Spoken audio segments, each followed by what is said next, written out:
much, Madam Chair. And again, I thank the Vice Chair for his graciousness in allowing me to precede him. Mr. Secretary, let me start with two facts. One is that Maine has one of the highest percentages based on population in the country of veterans.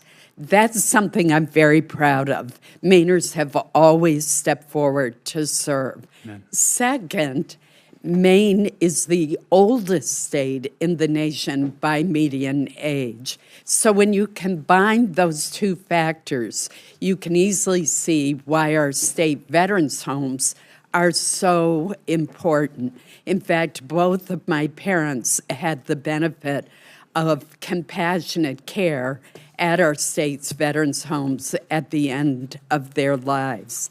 In 2022, however, despite the strong demand for these services, Maine considered closing two of its veterans' homes, one in Machias and one in my hometown of Caribou. Fortunately, that was averted, but it would have caused tremendous hardship to veterans and their families. And Maine is not unique in this regard. A recent report indicates that other veterans' homes across the country have notified the VA of potential closures. 15 have reduced their bed capacity. Another 4 have already closed permanently.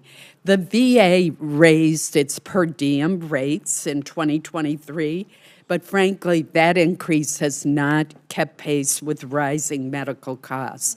And the veterans' homes in Maine, as is true across the country, are struggling financially.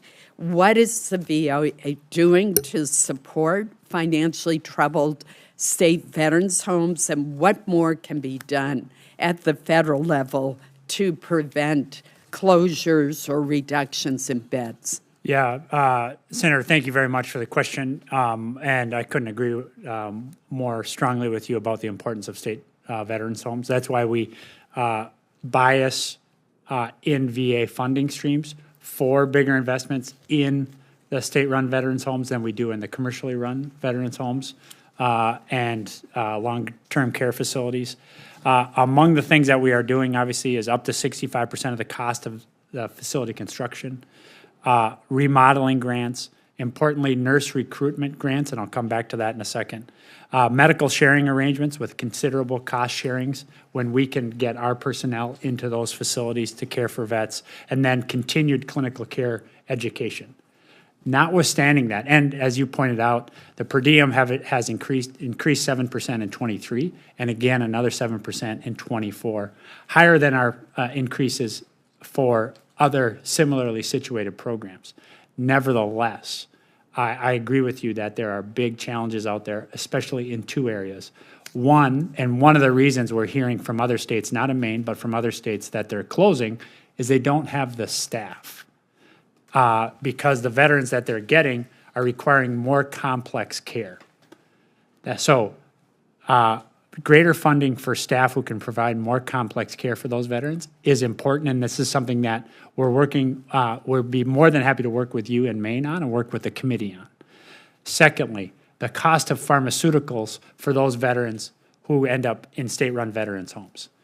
They, by tradition, the states take on the cost of those pharmaceutical treatment patterns. They also don't have access to our more price-competitive formularies.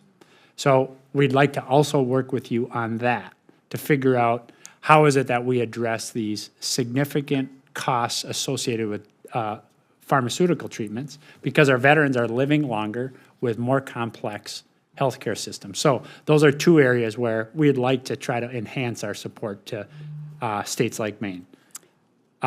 One, how do we make sure that we can afford the staff that we need for the complex care they get? Two, how can we ensure that we are not just passing on a very unmanageable pharmaceutical treatment regimen that the states can't afford, but the veterans need? Thank you. I only have 19 seconds left, but just to put on the record, There's also a problem with transporting veterans from rural areas to the one VA hospital that we have in the state of Maine. And I hope that that's something that we can also work together on. We count on that. And we have a legislative proposal on that. I've been studying up on this since you and I discussed. So we have some ideas on that. Thank We'd like you. to work with you on those. Terrific. Thanks so much. Thank you, Vice Chair Collins. I recognize Senator Baldwin.